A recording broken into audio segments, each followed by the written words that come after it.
What's up, everybody? How are y'all doing tonight? I will bow. Oh. Am I still okay?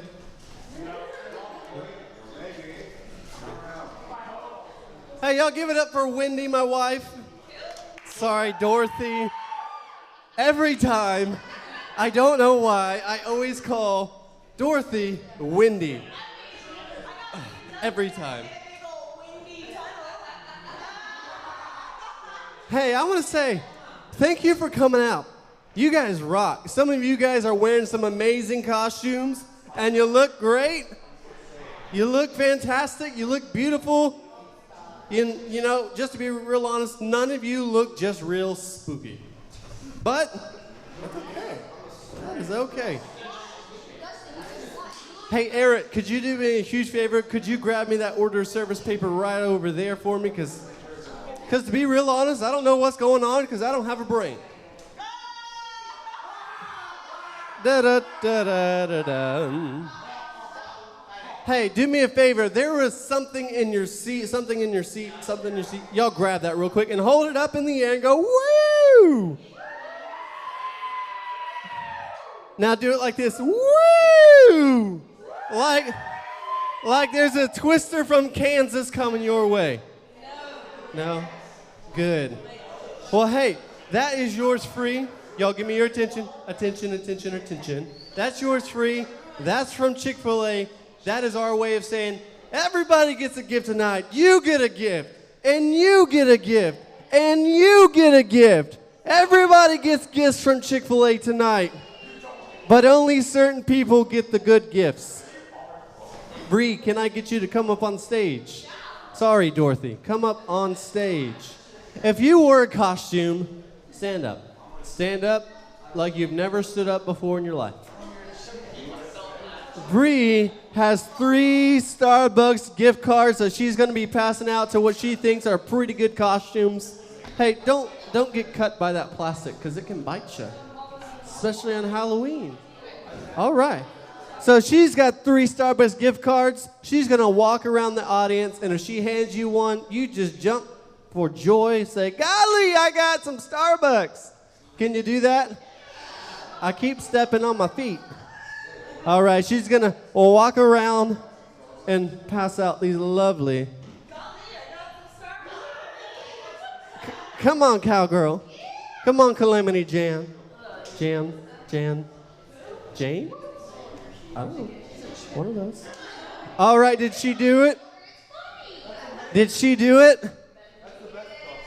Jump for joy, Bethany, and say, oh, golly, Starbucks, pumpkin spice. Woo! All right. Now, Miss Dorothy, she's going to come up one last time. She has an amazing gift that only she can tell you about, so y'all listen up to her. Yeah. I have an amazing gift. Guys, this is an Instax Mini 9. What is that? It is a Polaroid camera. Oh, what? A Polaroid camera! Holy moly! This looks like a pretty awesome thing. I'm not gonna lie, when I saw this in the store, I really wanted it for myself, which is why I dressed up so well. So can I just win? Yes. Perfect, thanks. Alrighty, so whoever gets this lovely prize has to take a picture of me and my wife. Okay. Do I have to be the one to decide? Because that's really hard. Don't put it. Can we get like our other leaders up here real quick to help me deliberate? Come on, Andre. Because this Come on, Amy. Come on, Eric. This is really hard. Misty and Ash and Army Man. All right, we are going to decide in the next 10 seconds. If you're a leader, come over here real quick and we'll decide.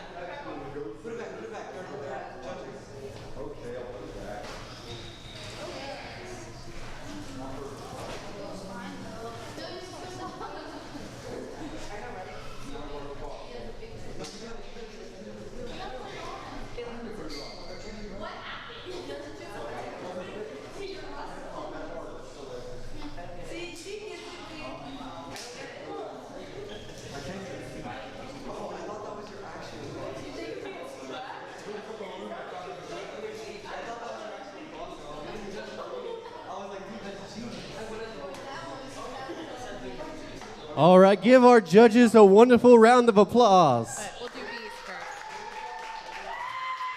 Before we announce the mega winner, we are going to do another little group of Starbucks gift cards because I really like the effort that this group put together.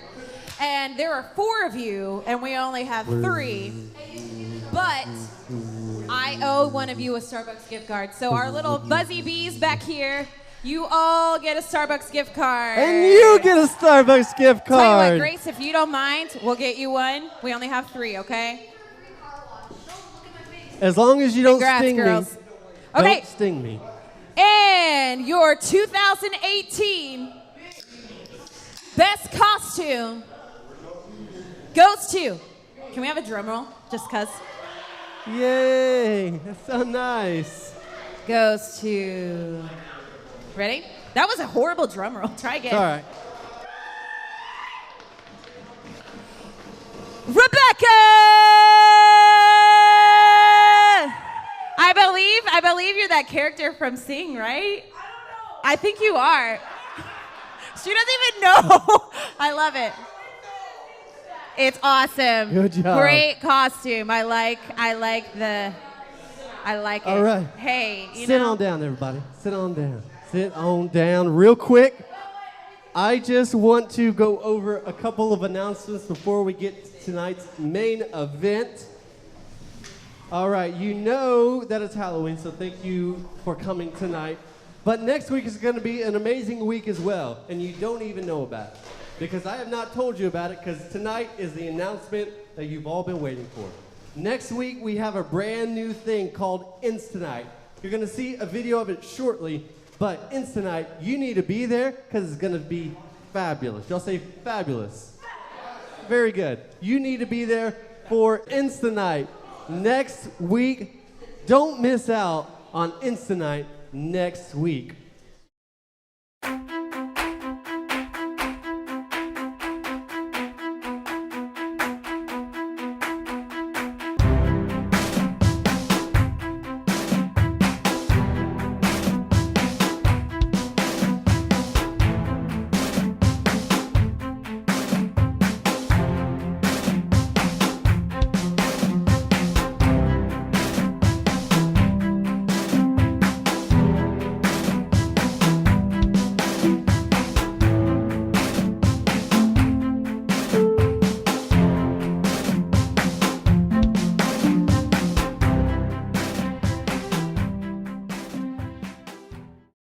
Alrighty, folks, now I know what you've been waiting for. I know you didn't come to hear me talk, and that's okay. But you did come to hear the funniest person you will ever hear. His name is Taylor Johnson, so y'all give Taylor Johnson a big round of applause. Let him know you are glad he's here. Hello, how are you guys doing tonight? Let's try that again. How are you guys doing tonight? Great. We're going to have a great time. Very excited to be here with you guys. But before, because a lot of stuff's going on, a lot of stuff is happening, I want us all to just take a moment to focus. Everybody close your eyes. Everybody close your eyes. Everybody close your eyes. Close your eyes. Everybody take a deep breath in. Let it out. Now take a really ugly deep breath in. Let it out. All right, you all look at me. Everyone, what if I was wearing a different outfit? I was just changed when you guys had your eyes closed. That'd be incredible. But I didn't do it. I want you to turn to the person next to you and tell them what has been your favorite part of today so far. Tell them, go ahead. Tell them right now. Go ahead, tell them. Let them know your favorite part of the day. All right, now turn to the other person and tell them one thing that you're looking forward to in the future. Go ahead and tell them that. Something you're looking forward to in the future. Now turn to somebody else and tell them the last time you threw up. Tell them the last time you threw up. When was it? Liar. How do you know that specifically? Pizza? Monday water? Who here has not thrown up in over 2 years? Over 2 years. Wow. Who here has did somebody turn to someone else and was like, today, blah, and you threw up right now? Nobody? Okay, cool. All right, everybody raise your right hand. Everybody raise your right hand. Repeat after me. Everyone say, Taylor, I'm ready for tonight. Taylor, whatever happens, I'm down. I'm ready. I'm not gonna talk. I'm excited. You look cool. You look like you smell good. Not everyone said that one. That's totally fine. You guys can put your hands down. My name is Taylor. I'm a stand-up comedian. Don't look at my butt. I've been doing stand-up for 10 years. I travel around the country. How many guys, has anyone here ever seen me before? Anyone ever seen me before? Okay, cool. So for those of you who haven't, there we go. I'm kind of an awkward person. I'm a little bit awkward in social situations. Anyone, you're awkward? I do things without thinking. I say things without thinking. Like one time I was doing stand-up and I was like, I want to tell you the story of my first kiss. And the kid in the front row was like, your mom doesn't count. And then I went, no, but yours does. And I felt it leave my face and I was like, oh no! Like I was scared. He'd be like, she's here. And I'd be like, oh, hi. My first kiss, I was a sophomore in high school. I was a sophomore. She was a senior. Citizen, she was my grandma's friend, and we made out. No, I'm just kidding. That's made up. I'm lying. I'm awkward. I do things that. What are you doing? What'd you say? Hey, what'd you say? What was that? What was that about?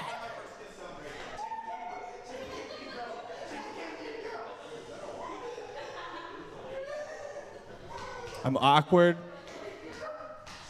I do things without thinking. Have you ever tickled someone and then realized you aren't good enough friends with them to have done that? Yeah.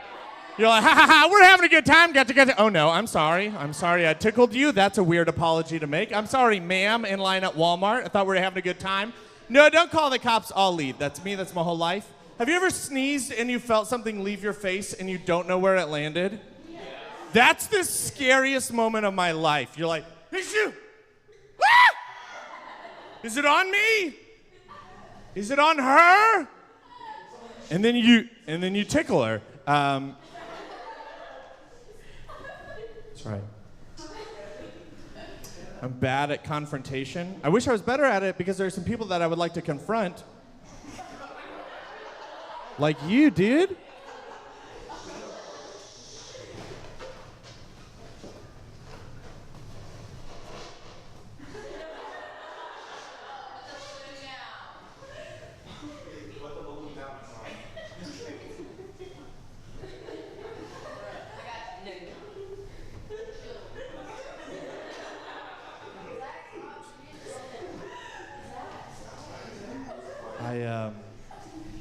What's your name? Andrew? What grade are you in, Andrew? Andrew, what grade are you in? Andrew, which Disney prince do you think you could beat up and why? Don't act like you haven't thought about this. Don't act like you don't stay at home doing push-ups with a picture of Gaston and you're like, one day I'll take you down, son. Every day you run a mile and you're looking at Aladdin and you were like, I will destroy you. Who? The Beast? You want? No, I said who do you want? Who do you think you could beat up and why? Oh, okay. All right. Well, that's sad. I'm bad at confrontation. I wish there's some people that I would like to confront, but I don't know how to do it. Like, shh. Hey, could you guys stop?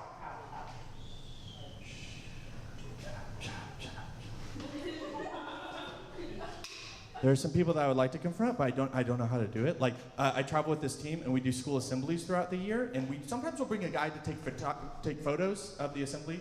So we can put it on our website, we can put it on social media, and we want the pictures to look like really exciting, so the assemblies look really awesome, so that other people will want to bring the assemblies to their school.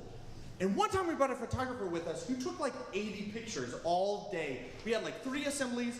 He took a ton of pictures, and there were 3 speakers at this assembly. There was a guy in charge, there was a rapper, and there was me. And I want to show you some of these pictures that he took. He took like 80 of these pictures. I want to show you some of them. Go ahead and show the first picture. Oh, I'm sorry. That's who I am for Halloween. I forgot about that. That's Andrew WK. He's my favorite musician, and that's what I'm dressed as. And he's the best. And you should listen to his newest album because it's beautiful. All right. Go to the next one. All right. That is, look, that's Kyle. Look at that picture. Wow, isn't that awesome? He's inspiring all those students. What a cool looking picture. I want to have that assembly at my school. Go to the next one. This is a rapper. Oh, wow, look at that. Look at how cool that picture is. Doesn't that look great? Go to the next one. Oh, man, that's a youth pastor making an announcement. He's not even a part of our team. He's just up there for like 2 minutes going, go to the bathroom. Like, but he gets a cool picture. What I'm about to show you is literally the only picture that this dude took of my face. Everybody else, out of these 80 pictures, everybody else looks so cool. Literally the only picture of my face, go ahead and show it. Why? Everybody else looks so awesome. Everyone else looks so cool. You can't even tell that I'm one of the speakers. It looks like I just got fired. It looks like, oh yeah, we've got a sad, chubby guy. He's on our team. All right, you can make that go away.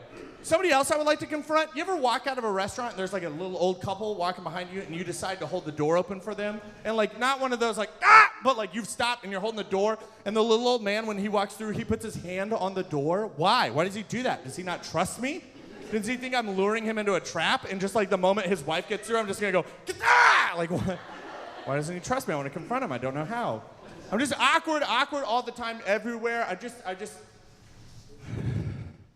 I do things without thinking all the time. Like, all growing up, too. Like, I grew up in church. I went to church my whole life. I went to youth camp every single year. I loved it so much, especially sophomore year of high school was the best youth camp I've ever been to in my life, especially during worship, during the services. Worship was so great because, like, everybody was all in. Everybody was just expressing how much I love Jesus in all these different ways. Some people were jumping up and down. Some people were crying. Some people were kneeling. Some people were dancing. And I was, like, pumped. I wanted to express how much I love Jesus too, but I wasn't thinking, and I was too excited, and I was just like, yeah! And then I ripped my shirt off. That's real, that's true. I just hulked out and just went, Jesus! And buttons flew everywhere. We were wearing a button-up shirt, just hulked out, just threw it down, was not wearing a shirt on underneath, just sweaty, and my nipple just, yeah! And I was pumped. I was so proud of myself because in my mind, I just pictured God in heaven looking down like, man, I wonder who down there loves me the most. Whoa! That guy ripped his shirt off. Awesome. But really, God was probably more like, why? Put your shirt on, bro. At the end of the worship time, my youth pastor got up on stage, had us all sit down wherever we were. We were in this big gymnasium spread out. I sit down on the floor. People sit down around me. That's when people started to notice. Nobody saw it happen, obviously, because we're all facing the stage. The only person who could have seen it was the worship leader. I would have loved to have known what was going through his mind. He's just like, oh, yeah, everything's going great. Everyone's just loving on God, but that guy ripped his shirt off. Am I going to get in trouble? Is that all he's going to rip off? Here's the most embarrassing part of this story. This is true, 100% true. At this camp, I was a counselor. Yeah, that's right. I was in charge of a bunch of little junior high boys. My job is to make sure they don't do anything crazy, and then I just, So that night, I had a bunch of very confused junior high boys who were looking at me like, Mr. Taylor, why did you rip your shirt off? And I had to be like, for Jesus? And they were like, are we supposed to rip our shirts off? I was like, no. But how awesome would it have been the next night, me and an army of junior high boys, we bust in there, the first song starts, and we all just, The worship leader's like, what have I done? I'm awkward in normal situations and in extreme situations. One time, I was walking in my neighborhood. I wanted to be running, but I'm not in shape. I have a lot of things that I wish would happen, but I'm not doing anything about it to make it happen. Like, I would love to have abs. I would love to have a six-pack. I would love if I just ripped my shirt off right now and then just like, pow! And all of you guys would be like, whoa! Like, but if I ripped my shirt off right now, like, 2 of you would throw up. Like, that's where we're at. And I'm not doing anything about it to make it happen. Like, I do the opposite. Like, every night I just rub Whataburger on my stomach. Just like, yes. I'm not going to get abs that way. So I was out. I was trying to run in my neighborhood, but then I gave up pretty quickly, so it just turned into like a quick walk. And it was around 4 p.m., which is when all the buses started to drop off junior high and high school kids. And I'm walking, and a group of high schoolers like turn the corner onto the street that I'm on. And I'm like, oh, no. I don't know why I got nervous. I was afraid they were going to pick on me. Because I knew that I looked weird and I smelled bad and I didn't want them to, I don't know. So I just got through them as quick as I could, and I turned the corner to go onto a different street. And when I turned the corner, I see down the road in the middle of the street, there was a high school kid laying in the middle of the road, and there was a pool of vomit in front of him. And he was just like, and I was like, cool. Like, I don't know. I felt weird. I felt so awkward because like I have to do something about it. Like I'm the only adult around. I can't go nope and then walk in the other direction. I can't just like walk around him. I can't do that. So I have to address him. So I'm start walking closer to him, trying to think of what to say. And he's like, he's laying there like half passed out. There's a pool of vomit in front of him. And he's like, ugh. And I just go, you all right? It's like, what a dumb thing. Of course it's not all right. But I'm trying to de-escalate the situation, because that's what you're supposed to do. I can't go up to him and be like, you're gonna die! Like, I can't do that. I have to stay calm. I have to keep him calm. That's like, have you ever noticed that little babies, when they hit their head, they don't immediately start crying? They like look around like, how should I react to this? And then when they see their mom like, ah! Then they're like, ah! That's why some moms, when a baby hits their head and they're like, the mom will go, yay! And the baby's like, and like blood is squirting out of their head. I know it's Halloween, but I want to talk about my favorite holiday of all time, is Christmas. Christmas is the best. It's the best holiday. Sometimes I ask people what's a holiday better than Christmas, and someone's like, my birthday. And I'm like, you're selfish. Christmas is the best. Christmas movies are the best. What's your favorite Christmas movie? Somebody said Elf. I love Elf. I love one specific scene in Elf. I love it. Okay, it's...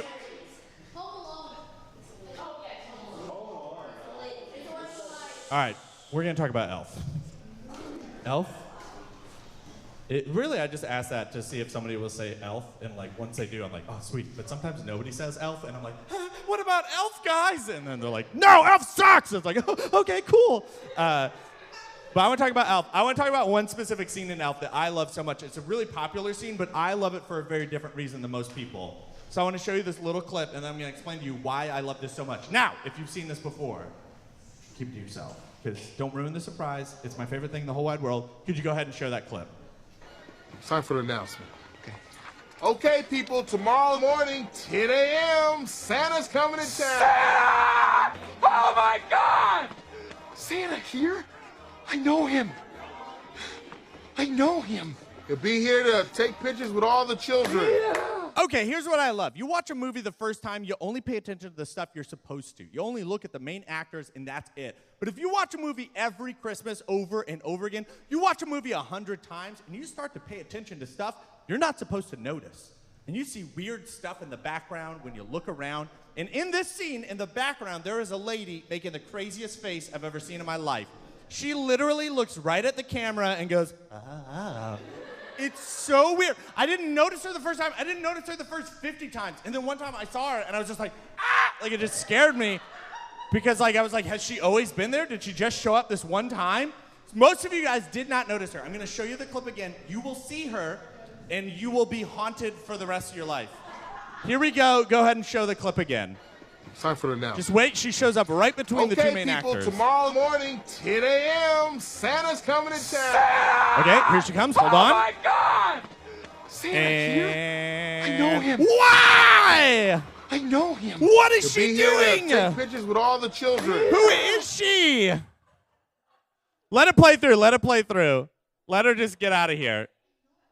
I don't understand. Who is she? Literally. Why did they let her stay in the movie? If I was the director, I'd be like, cut, you're fired. Go to jail. Get out of here. Quit trying to ruin my movie. I want to know everything about her. I want to know, like, who is she? Actually, okay, I have a surprise. That's my mom. Come on in. I'm just kidding. Got ya. After I saw her, I was afraid I was going to start seeing her in more movies. Like, what if she's everywhere and we just don't notice her? Like, you go see, like, Avengers Infinity War, and you see, like, Star-Lord and Spider-Man, and then in the background just, And then Thanos snaps, and she's, like, dissolves, like, oh. Spoiler alert. I love getting to do comedy. I do this all the time. This is what I do. I travel around the country, and I get to do this. If you want to follow me and what I do, you can do that two very easy ways. Number one, you can put that next one up, followtaylor.com in a very spooky font. That's where you can sign up for a newsletter that I put out every Monday, and it just has like links to videos and other stuff that I've made. And hey, if you think I'm funny, I can recommend some other stuff that you might like as well. Or if you just want to go to social media, you can go to the next one. That is Twitter and Instagram. And if you want to find my YouTube channel, you can just look up Taylor Johnson Comedian. Or if you just go to followtaylor.com, like all those links are at the top, and you can find them there. 3, 2. Okay, does anyone have any questions? If you have a question for me, I get to ask you a question. Let's see. If anyone, you can ask me anything, and I might answer you. Yes, what do you have? Why didn't you wear a wig? Why didn't I wear a wig? I thought about it. I wish I just had my hair his length. Also, there's like his first album cover, he has like a bloody nose, and I bought fake blood to do that, but then I was afraid that that would be too distracting the whole time I was up here. So I was too scared to do it. What type of music is it? It's the most so it's like, I don't know. It's like kind of like heavy. It's not heavy metal, but like it's very loud and heavy, but it's like pop as well. It's like heavy metal, but it's not heavy metal. Yeah. Just listen to it. Just listen to his newest album, You're Not Alone. It's the most incredible thing in the world, and it'll make you feel better about your life. All right, now I get to ask you a question. What's your favorite pizza place? This is really hard. Thank you. Domino's? Really? Gross! Judging you. How dare she? Chick-fil-A, best. What would they do if you were like, I'll give you $50 to make me a pizza? Like, I wonder what they would, and then they would bring it to your house. Okay, I will. You, yes, you. What is your question? Yes. How long have you been doing stand-up? 300 years. 10 years. I started when I was in high school. I'm 28 years old. I'm very old. Yeah, look very shocked. All right, now I get to ask you a question. What's the longest you've ever gone without taking a shower? Oh, God. That made me real nervous. She's like, right now I'm at 3 months. It's like, wow. Okay. 3 days? That's not bad. That's not bad. You can get away with that. All right, that's it for questions for right now. We'll see if I've got time to do some later. I love getting... What? Do I want some candy? Not right now, but later I do. Wait, is that yours, or did you steal that from somebody? You took it from... Okay, that's what I figured. And that was my question in return. I love getting to do stand-up. I love comedy a lot. To me, the best comedy is the stuff that you laugh at because you can relate to it. Like, you're laughing out of relief of like, oh, man, I thought I was the only one who was weird like that, or I thought I was the only one who was awkward, or I thought I was the only one who had a family like that. And you're laughing. It's like a relief. What are you doing? You just like licked your fingers and then went to touch his watch. That's not a good friend. What are you trying to do? Wait, why did you do that just now? Why did you do that? Answer me! Okay, all right, okay. I feel like we laugh at stuff because you can relate to it. Because I feel like that's a fear that we have as people, right? That we're the only one. Not that we're alone physically. Not like, I'm gonna die alone. Not like that. But alone in our feelings and what we're going through. That's why we ask questions like, hey, is it just me? Hey, am I the only one? Hey, is it just me? Or does that guy always smell like Pop-Tarts? And everyone's like, yes! And it's like such a relief because you didn't want to say it, but everyone else is thinking it. And it's so great to find out that you're not the only one. Like, I have a few things like that in my life that I feel like I might be the only one until somebody else says that they feel the same way, and it is the greatest relief. But mine are kind of weird. Like, I don't like ham. I hate bacon. Yep. That's usually the reaction. That's what I get. People, I'm like, I don't like bacon. And people are like, we're going to murder you. Like, that's usually the reaction that I get. I know that I'm not the only one. But what if I was? What if I was literally the only person in the entire world who didn't like ham? Everybody else loves ham except for me. Everybody else, I'm the only one. People in Japan are just eating ham cereal, just soggy chunks of ham and some milk. They're like, oh, it's so good, it tastes good. Oh, I love it. People in Australia are just rubbing ham on their face. They're like, oh, it moisturizes and it tastes good. Everybody loves it except for me. What would happen? I think two things would happen to me. Number one is I wouldn't feel like I could talk to anybody about it, right? Because nobody would understand. Nobody would get it. And so I would just have to, like, not, like someone put ham in front of me, I wouldn't be able to be like, no, I don't really like that. They'd be like, what are you talking about? Just like it like the rest of us. So I'd have to like push those feelings down and never bring them up to anybody. Could talk about it. The other thought that I would have the thought, if everybody else is one way and I'm different, what's wrong with me? And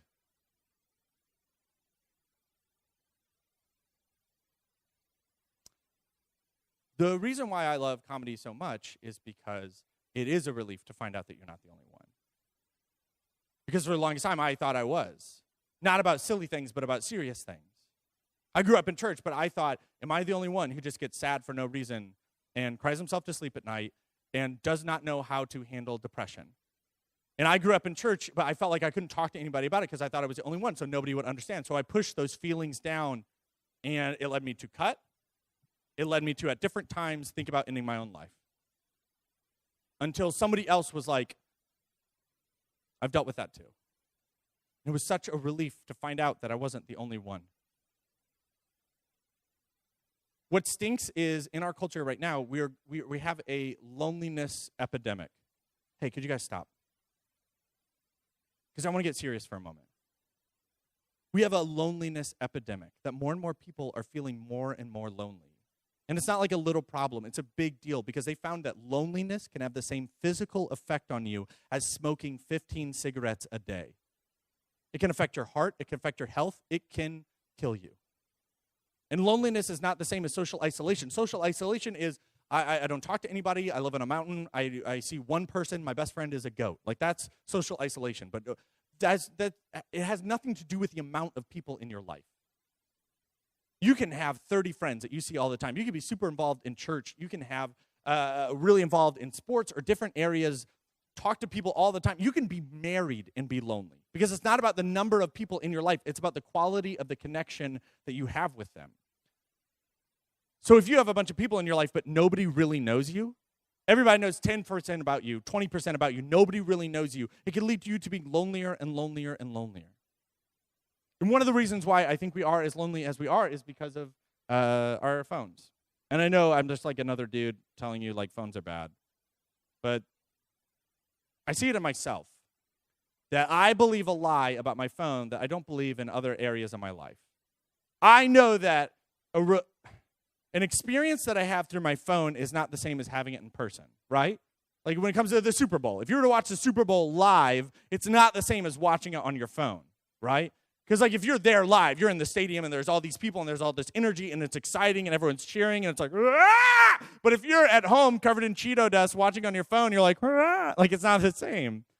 Or concerts. I have so many friends who will go to a concert and they'll put the whole thing on their Instagram story. And I'm like, why? Who's that for? I don't understand that. Because the camera's really shaky and the audio is like I'm not at home like, oh yeah! Like nobody, who is that for? It's not for me.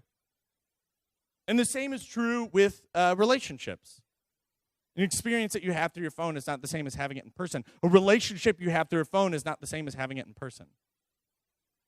The only people who really think about that is anyone who's ever had a family member go overseas in the military. Because, yeah, they get to talk to them. Yeah, they get to text them and FaceTime them. But it's not the same as having them there with you.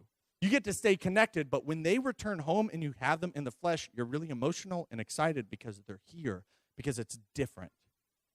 And I understand why we do it, why we keep people far away, or why we only have relationships through our phone. Because through your phone, you can keep it really shallow. You can keep it pretty casual. It's all group messages, and you're sharing memes and jokes and funny videos. You're not really talking about anything serious. Because it's risky to open up to someone. It's risky to talk to somebody about what's going on in your life. It's risky to let someone know stuff about you. Because you don't know how they're going to react.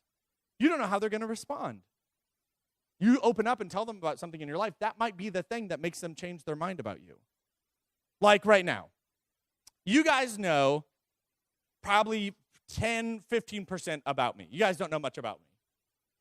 Every time I open up and tell you something new, every time I take a step closer, I am taking a risk because I don't know how you guys will respond. Like if I take a step forward and I tell you that when I was a kid, I would judge how good my day was by how bad my socks smelled. Do you feel how weird it just got? Isn't it weird that you can feel when people are uncomfortable? Like without like looking at people, without body language, you just feel that everyone's butt cheeks just like clench. Like, what? Why is he talking about this, right? Like you can feel when a room gets uncomfortable. But that's true about me. When I was a kid, I would judge how good my day was by how bad my socks smell. At the end of the day, I would take my socks off and I would smell them, and if they smelt bad, I'd be like, it's been a good day. See, it's weird. You guys know that about me now. I didn't tell people about it. It was like a secret. It wasn't like my mom was like, how's your day? And I was like, let's find out. It wasn't like that. I'm 28 years old, but still, every once in a while, at the end of the day, I'll take my socks off and I'll smell them, and I'll be like, it's been a good day. See, I took a risk telling you guys that. Take another step. When I was a kid, I would pick my nose. I still pick my nose. We all pick our nose. We all need to admit it. Don't lie to yourself. You do it. We all do it, okay? We all do it. You do it. I do it. Sometimes you get a real crusty one up there. You got to get your hands dirty, okay? But when I was a kid, I would pick my nose and I would eat it. See, you feel uncomfortable again. I don't care. I ain't scared of you. When I was a kid, I would pick my nose and I would eat it. I never had an imaginary friend when I was a kid, but I had an imaginary waiter who lived in my nose. And I'd be like, what's on the menu today? See? It feels risky to open up to someone. You don't know how they're going to react.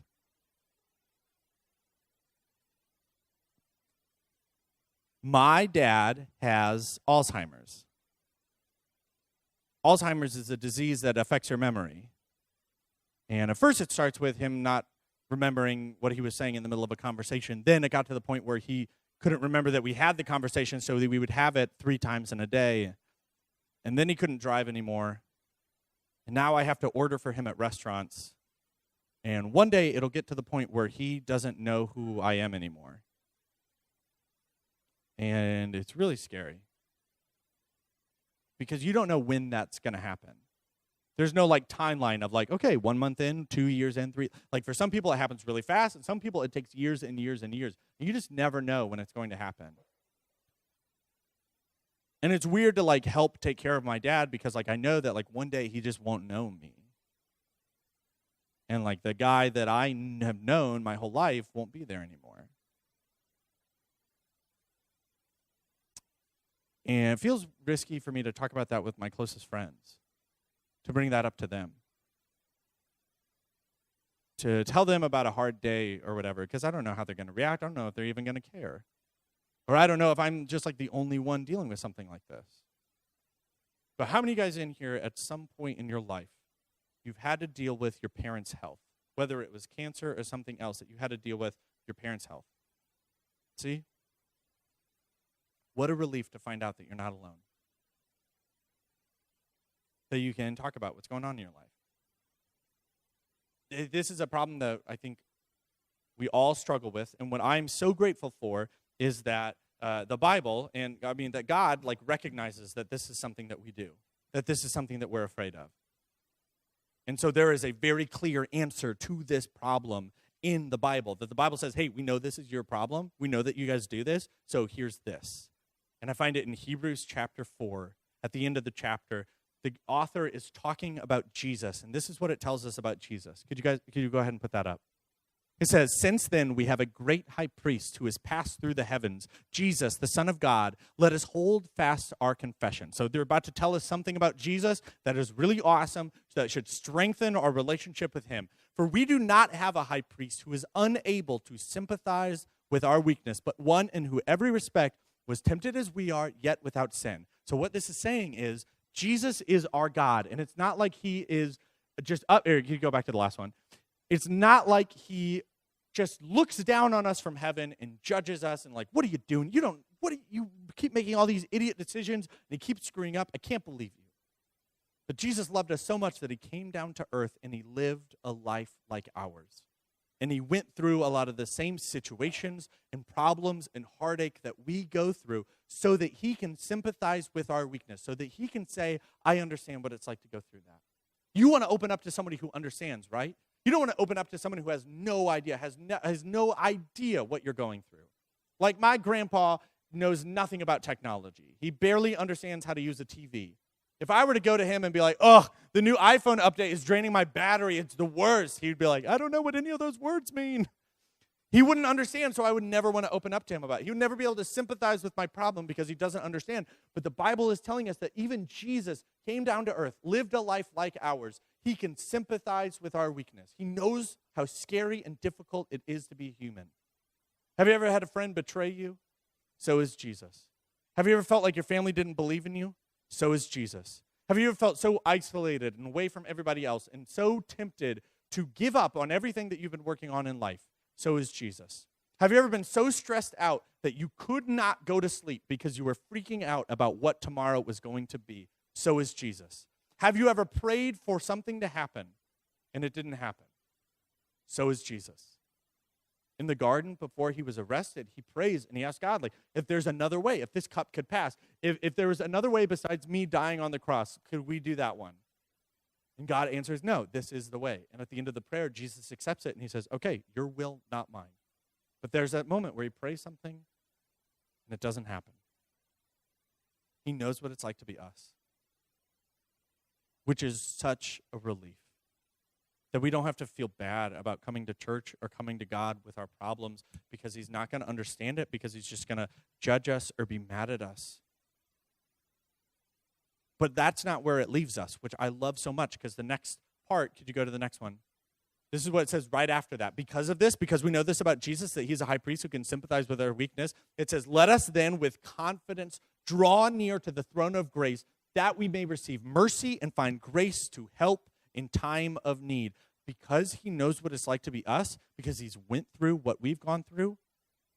And not only did he go through it, but he went through it perfectly. He went through it without sinning.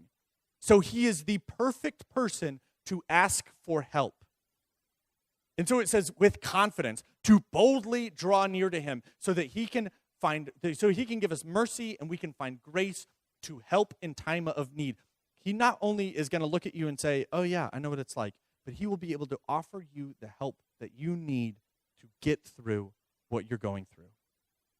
That he loves you so much even when you are wherever you are in life, even when things are at their worst and you feel so bad because maybe nobody really knows you.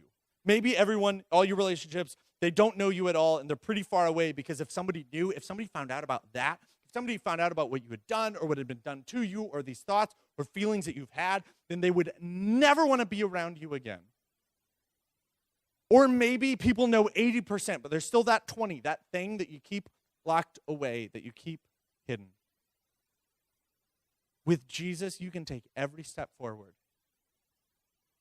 And he won't change his mind about you. He won't turn his back on you. He won't look at you and say, oh, what, that's a part of your life? No, I don't want to be a part of this. There is nothing in your life that makes you unlovable to Jesus. Not only that, but he wants to give you the help that you need to make it through it. To make it through that diagnosis that someone in your family got, to make it through the anxiety or depression, to make it through the bullying, to make it through that feeling where you just feel numb, to make it through what's going on at home or at school, to make it through what you're afraid of in the future or that thing in the past. You don't have to feel like you push those feelings down, because Jesus wants to offer you the help that you need. This is what saved my life. I would not be alive today if it wasn't for Jesus. That even though I grew up in church, I felt like nobody would understand. And I thought that there was something wrong with me. But Jesus gave me the help that I needed. And there are times still where I feel so, burdened, and it just feels so heavy and terrible. And I can go to him. I can go to him with confidence and bust open the throne room of heaven and be like, God, life sucks right now. And it won't make him change his mind about me or turn his back on me. And I think that that's awesome. Could you guys all stand? Can I get the band or worship team to come up? We're going to do a couple songs of worship, and I just want you to think about this. As you sing and as you go through this, please don't talk to each other. Don't distract one another. Like, let this be a time where we can have a conversation with God. And we can pray or let him speak to us or just kind of sing along with the words and think about our relationship with him. How close would you say you are to Jesus?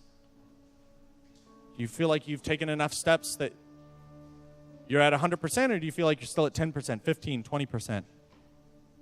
Maybe tonight is a night you take a step closer to him. But I'm going to pray, and then we're going to go into a short time of worship. God, thank you so much for your love and your grace. Thank you that you are with us, that you love us. Thank you that there is nothing in our lives that would ever make us unlovable to you, that you know how scary and difficult it is to be human, because you've been there. God, help us to take steps closer to you. In your holy name I pray, amen.